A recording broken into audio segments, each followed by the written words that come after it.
भी सोचते हैं कि गीता में दिए गए उपदेश सिर्फ एक युद्ध के लिए थे? क्या आप मानते हैं कि भगवान श्री कृष्ण की शिक्षाएं सिर्फ बीते युग की बातें हैं? पर अगर मैं आपको बताऊं कि इन शिक्षाओं में छिपी है एक अद्भुत शक्ति जो आज के युग में भी उतनी ही सजीव है, जो आपके जीवन को बदल सकती है, जैसे वो अर्जुन का मार्गदर्शन कर रही थी। तो चलिए जानते हैं उन 10 शिक्षाओं को जो हर युवा के लिए आज भी एक अमूल्य खजाने से कम नहीं है।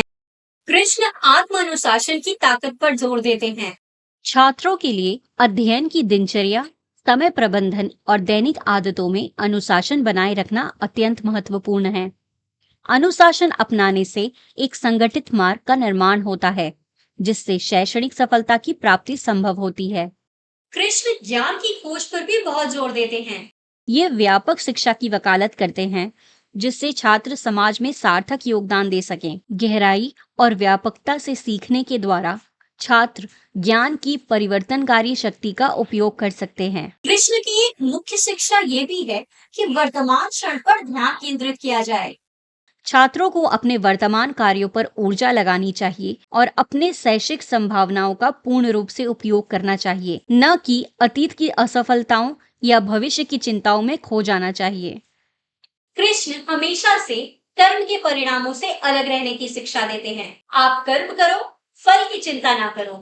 छात्रों के लिए इसका अर्थ है कि वे अपने प्रयास और सीखने की प्रक्रिया पर ध्यान केंद्रित करें, न कि केवल परिणामों या अंकों की चिंता करें। यह दृष्टिकोण एक स्वस्थ और संतोषजनक शैक्षिक अनुभव को प्रोत्साहित करता है।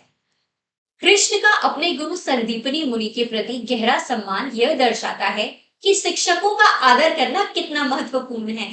छात्रों को अपने शिक्षकों के प्रति कृतज्ञता और सम्मान दिखाना चाहिए, यह समझाते हुए कि वे उनके शैक्षिक यात्रा में मार्गदर्शन करते हैं और उसे आकार देते हैं। कृष्ण हमेशा जीवन में संतुलन बनाए रखने को कहते हैं।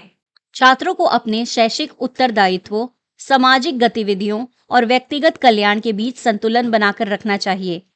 सभी क्षेत्रों में मध्यमता सुनिश्चित करती है कि प्रगति निरंतर हो और थकान से बचा जा सके।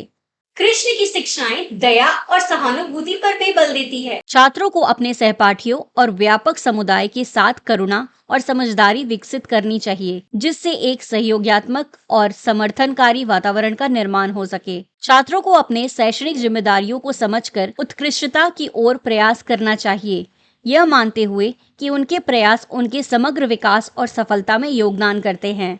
कृष्ण ने कुरुक्षेत्र युद्ध के दौरान अर्जुन को साहस का महत्व भी समझाया था। उनको शैक्षिक और व्यक्तिगत चुनौतियों का सामना साहस और निर्भीकता के साथ करना चाहिए और कठिनाइयों के बावजूद दृढ़ता के साथ आगे बढ़ना चाहिए। भगवत गीता में कृष्ण की अंतर्दृष्टियां आत्म साक्षात्कार और आध्यात्मिक विकास के महत्व पर जोर देती है।